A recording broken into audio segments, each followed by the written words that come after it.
Olá, eu sou o Giovanni de Souza. Hoje são 15 de janeiro de 2021, são 22 horas e 14 minutos. Lição número 5 da classe de juvenis. As ordenanças à igreja.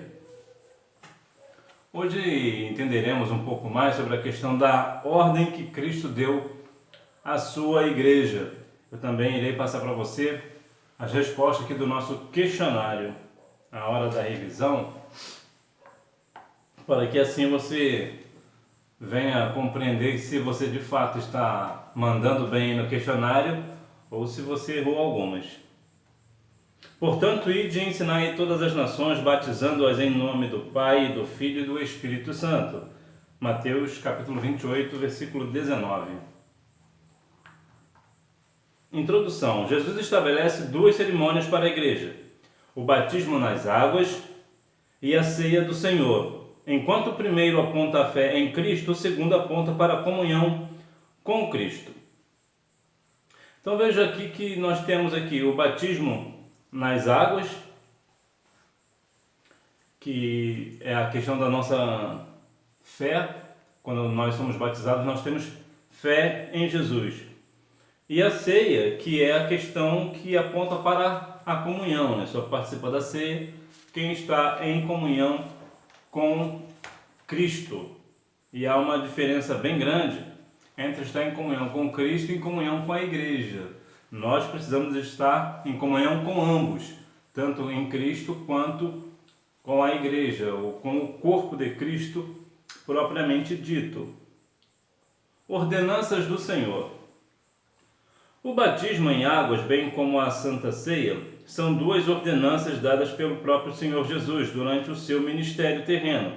A descida do convertido às águas simboliza a morte com Cristo e o seu levantamento, a sua ressurreição, a vitória de Jesus Cristo sobre a morte.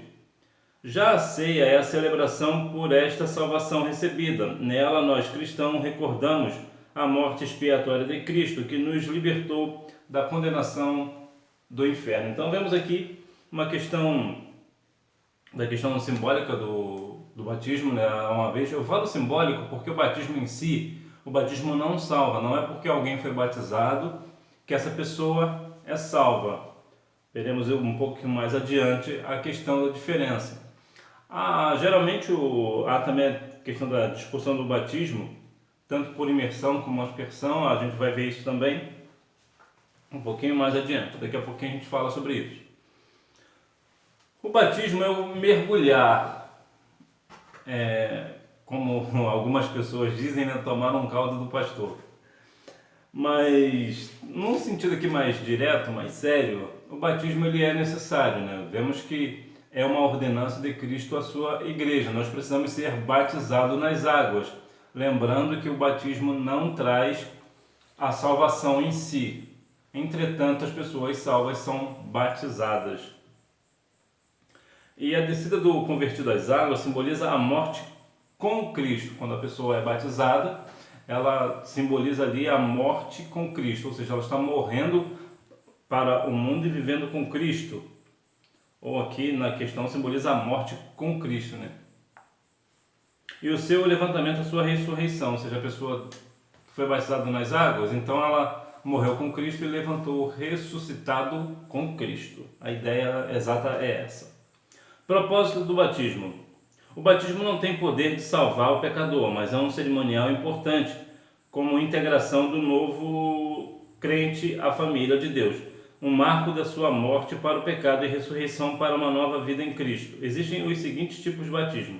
Então aqui nós vamos falar sobre a questão do propósito, né? Que mais uma vez lembrando que o batismo não salva, o batismo sozinho não salva. Mas o salvo em Jesus ele é batizado. Vamos ver a imersão. O batizado é mergulhado na água, ou seja, quando a pessoa é batizada por imersão, ou seja, ele vai imergir, ele vai ser completamente coberto pela água na hora do batismo. Isso é imersão. Isso tanto pode ser em rio, ou algumas questões fazem em piscina, outras igrejas fazem no próprio lugar apropriado dentro da igreja mesmo, que nós chamamos de batistério. Importante é que essa pessoa seja completamente descida nas águas, né? A água precisa cobrir todo o corpo da pessoa, o batizando, né? Tem que ser todo coberto pela água. Esse é o batismo com imersão. A aspersão, a água é aspergida sobre o batizando, ou seja, eles jogam a água em cima. Geralmente, geralmente fazem isso somente na cabeça, para passar água na cabeça. A ideia de aspersão é essa.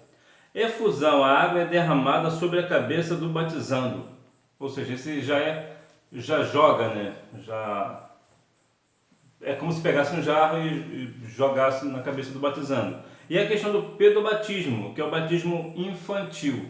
Algumas igrejas fazem o batismo com criança, o que não é a prática da Assembleia de Deus. Aqui eu não vou entrar nessa questão se é para batizar, se a igreja que batiza está certa, a igreja que não batiza está errada, não vou entrar nessa questão. A questão é que há fundamento bíblico para ambos, porque vemos que se a gente for pegar uma questão simbólica, por exemplo, que Jesus foi apresentado no templo depois os dias da purificação, que me parece que foram 42 dias, apesar que ali ele só foi apresentado, né? Tem isso também, quem batizou Jesus foi João Batista, né? Então há uma questão aqui para ser discutida. Entretanto, não é algo que vai, digamos, influenciar na salvação da pessoa que foi batizada, mesmo ela criança ou não. A propósito, né, a nossa regra de fé e prática, a nossa questão, não é nem a nossa regra de fé e prática, o costume da Assembleia de Deus é não batizar. Por que a Assembleia de Deus não batiza a criança? Porque nós entendemos que a criança ela não tem pecado, e só quem é pecador, tem essa questão do pecado, é que é batizado. Ou seja, você vai falar assim, mas todo mundo não é pecador? Sim, mas a criança tem uma idade de inocência, ela não sabe o que está fazendo. Então, por ela não ter consciência do pecado, ela não pode ser batizada. Só pode ser batizado quem tem consciência do pecado, tem consciência de que é pecador. Aí sim, uma vez convertido a Cristo, ele pode ser batizado. A questão da idade também é relativa. Há algumas pessoas que têm uma tendência, algumas igrejas, né, batizam uma questão de pessoas somente maiores de idade, né, tem que ter de 18 anos para cima. Outras preferem não estipular idade, ver mais a questão do batizando, né? Se ele tem, apesar da pouca idade, ou se ele tem consciência do que ele está fazendo, se ele é apto para o batismo. Então, não vou entrar muito nessa questão, porque é algo que vai de igreja para a igreja. Uma coisa que uma vez que a gente vai debater uma determinada situação, não é porque alguém está falando uma determinada coisa que alguém vai deixar de fazer, né? Então, eu acho desnecessário mesmo, a discussão eu acho bastante desnecessária, porque independente de quem está certo e quem está errado, não vai dar nenhuma influência na questão do batizando em si. Significado do batismo em águas. Morte. A descida do candidato às águas identifica-o como a morte de Jesus Cristo. Significa que o batizando está morrendo para o pecado e para a sua vida passada. O velho homem está morto para dar lugar a um novo. Ou seja, essa questão da morte, que é do batismo, uma pessoa quando é batizada, ela é como se ela estivesse morrendo para o mundo, morrendo para o pecado. Agora ele é uma nova criatura, ele morreu para o mundo e viveu para Cristo.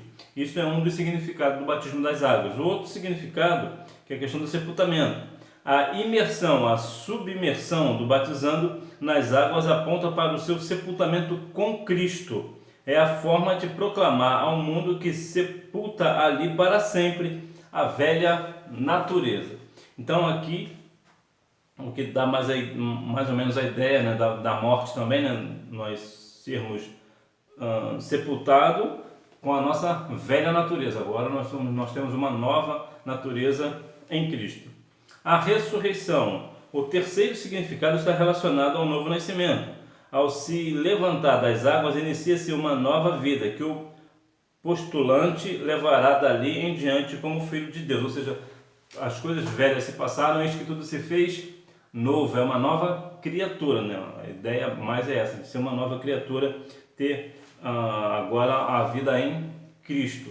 Ele morreu para o mundo e agora vive com Cristo. Então, uma vez que ele vive com Cristo, é ressuscitado com Cristo, ele anda como Cristo buscando as coisas que são de cima, como diz Colossenses capítulo 3. Propósito da ceia do Senhor. O pão. Este representa o corpo de Jesus Cristo que foi partido e moído ao dar sua vida por nós.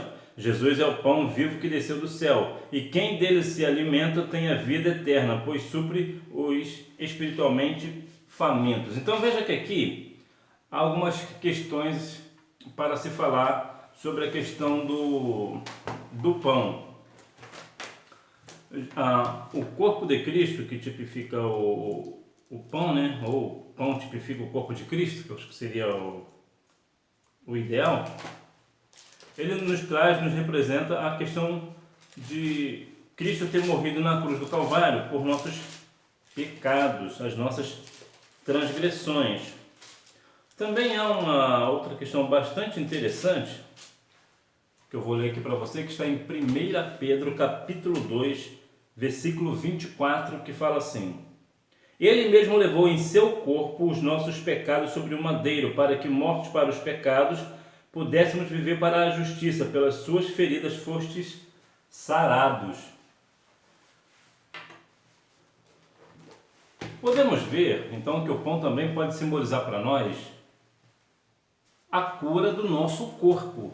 Quando você participa da ceia, né, na questão aqui do pão, se você crê, você pode receber uma cura do seu corpo, uma parte física, que aqui é físico, aqui não é simbólico, aqui é físico.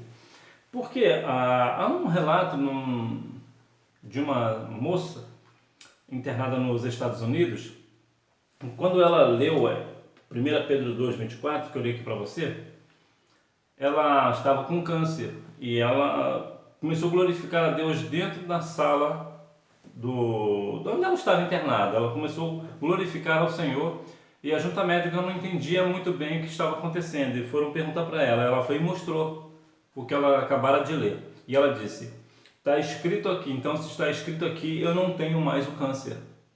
O Senhor Jesus me curou do câncer, porque o seu corpo no madeiro me traz esta cura. Então ela pediu novos exames.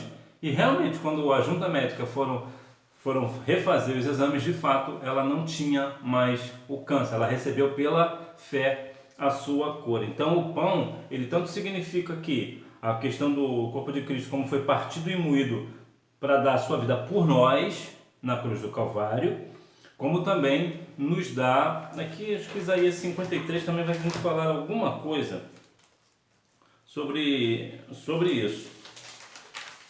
Isaías 53. Quem deu crédito à nossa pregação e quem se manifestou o braço do Senhor? Ele foi submetido com renovo perante ele e foi com sua seca.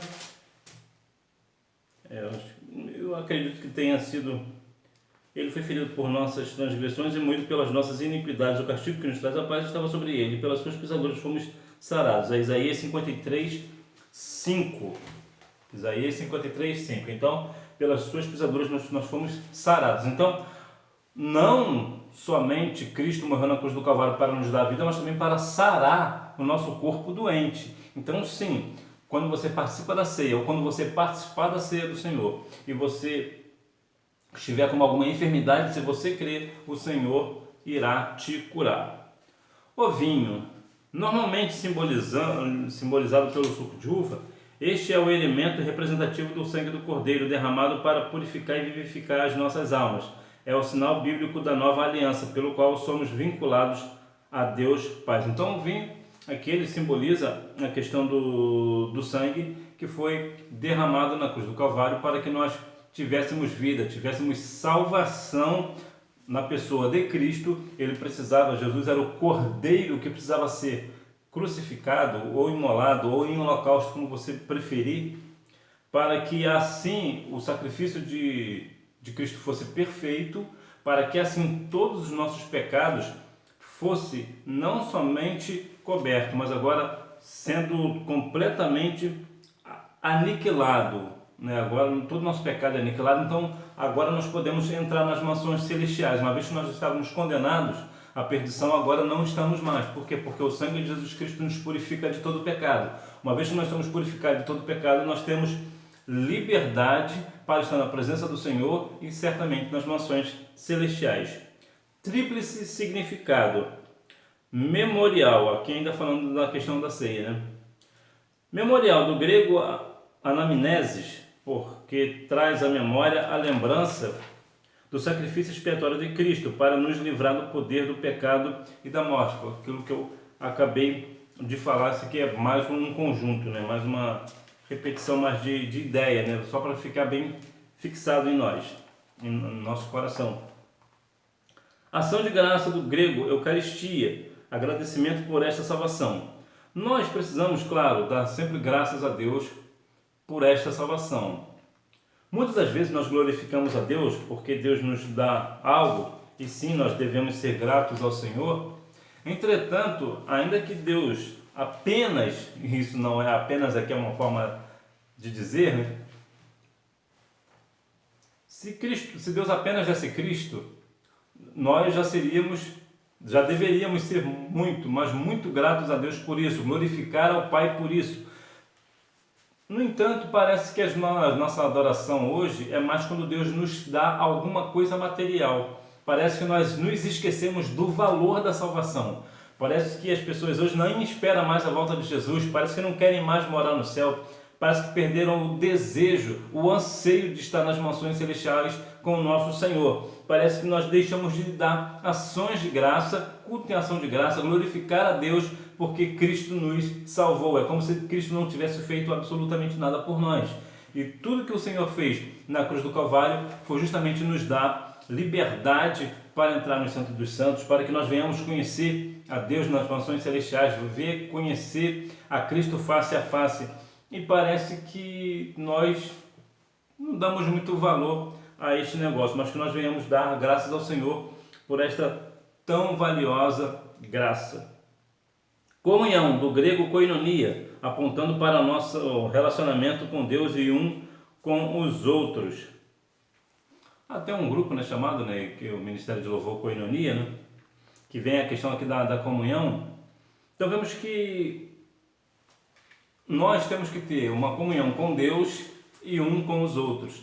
Há pessoas que só querem comunhão com Deus, acham que a única coisa importante é a comunhão com Deus. Há uma coisa a se observar: se alguém se diz ter comunhão com Deus e não ama o seu irmão, o amor do Pai não está nele. Então veja que a comunhão tem que ser tanto horizontal quanto vertical, ou seja, tanto do homem para com Deus, tanto do homem para com o homem. Então veja que nós precisamos ter uma comunhão, tanto com Deus como com o nosso próximo, um com os outros. Requisitos para participar da ceia. É necessário ser batizado e membro de uma igreja local e em comunhão plena com Deus. Isto não significa ser perfeito, mas está isento de qualquer falha pecaminosa, sem barreiras de ordem moral e espiritual que impeçam sua participação. Ciente disto, cada pessoa é responsável por si, para julgar se está apta a participar da ceia, pois tomá-la indevidamente, estando em pecado, é expor-se ao juízo de Deus. Há alguma coisa aqui para se considerar e é algo bem sério. Nós precisamos, é claro, quando vamos participar da ceia do Senhor, estar com o nosso coração limpo. Estar em comunhão com os outros e com o Senhor. E se porventura nós tivermos alguma desavença com alguém, nós devemos pedir perdão a esta pessoa e a Deus, para que assim a igreja e a pessoa principalmente venha nos perdoar. Quando você está errado com alguém, você não tem que pedir perdão à igreja, você tem que pedir perdão a esta pessoa com quem você errou, com quem você falhou. Entretanto, há um outro ponto que não se fala muito. Quando alguém vai para a ceia do Senhor e participa da ceia, muitas das vezes pode dar a ideia de que ela está apta a participar da ceia, que ela é uma pessoa que não peca. E isso é uma falha nossa, porque todos nós somos pecadores, apesar de lavados e redimidos no sangue do Cordeiro. Mas nós precisamos compreender que a questão da ceia do Senhor, nós participamos pela graça. Não é porque nós não pecamos, não é por isso. É porque nós somos aceitos pela graça, porque o Senhor nos dá esta graça, porque o Senhor nos permite tal graça. Porque se assim fosse, se fosse uma questão de não pecar, toda vez que alguém está participando da ceia, sabe o que ele está dizendo para a igreja? Eu não sou pecador, eu não tenho pecado. E a pessoa que diz isso está pecando. Até porque se alguém diz que não tem pecado, já entra no pecado da soberba. Então já está pecando. Então nós precisamos ter um pouco de cuidado nessa questão da ceia do Senhor. Quando nós participamos da ceia, repito, nós participamos pela graça, porque o Senhor nos dá esta graça através do seu sangue que verteu na cruz do Calvário, porque Ele morreu na cruz do Calvário e porque Ele é um Deus, porque Deus é um Deus de amor e nos dá esta graça, e não porque nós não pecamos nunca. Nós precisamos tomar cuidado com este negócio. Para concluir, o batismo nas águas, assim como a ceia do Senhor, é um sinal simbólico, daí a sua importância como elemento significativo e essencial do lavar, literalmente banho. Regenerador e renovador do Espírito Santo, que Ele derramou sobre nós generosamente. A ceia simboliza a nossa dependência do Senhor e nossa ligação com Ele, fortalece a unidade da igreja, apontando para a sua segunda vinda. Então, ceia do Senhor, quando nós participamos da ceia do Senhor, nós participamos pela graça, porque o Senhor nos concede esta graça. Hora da revisão. Resposta número 1. A descida às águas batismais simboliza a morte de Cristo, assim como a do batizando. E o seu levantamento simboliza a vitória de Cristo sobre a morte e o inferno. Resposta número 2. A ceia é a celebração da salvação recebida. Nela recordamos a morte expiatória de Cristo, que nos libertou da condenação ao inferno. Resposta número 3. Somente esta forma atinge seus 4 objetivos: a profissão pública de fé, a identificação do batizando como os demais discípulos, a lavagem espiritual e a morte e ressurreição do cristão para uma nova vida. Resposta número 4. Se arrepender de seus pecados e receber a Jesus Cristo como seu Senhor e Salvador. Resposta número 5. O pão representa o corpo de Cristo, partido por nós. O vinho representa o sangue do Cordeiro, derramado para purificar e vivificar as nossas almas. É o sinal bíblico da nova aliança. Resposta número 6. É necessário ser batizado, membro de uma igreja local e estar isento de qualquer falha pecaminosa, sem barreiras de ordem moral e espiritual que impeçam sua participação. Então que nós venhamos cada dia mais seguir as ordenanças do Senhor Jesus à sua igreja, que nós venhamos fazer discípulos, batizando-os no nome do Pai, do Filho e do Espírito Santo, louvando ao Senhor, participando da ceia do Senhor, dando graças ao Senhor por esta maravilhosa bênção concedida de estarmos à mesa aqui de uma forma simbólica na igreja, mas nos preparando para a grande boda do Cordeiro. Então que nós venhamos a cada dia mais, como igreja, que nós somos o corpo de Cristo, nós venhamos a cada dia mais estar ligados, reunidos, unidos e em comunhão um com os outros, para que assim o Senhor Jesus Cristo nos purifique de todo o pecado e assim permanecermos salvos para a glória e honra do nosso Senhor e Salvador Jesus Cristo, para quando Ele vier nas nuvens buscar a sua igreja, nós venhamos estar junto com Ele nas nuvens e assim morando nas mansões celestiais. Que Deus em Cristo continue abençoando a sua vida. Não deixe de ir à escola bíblica dominical, até porque quem faz a escola é o aluno. Tchau!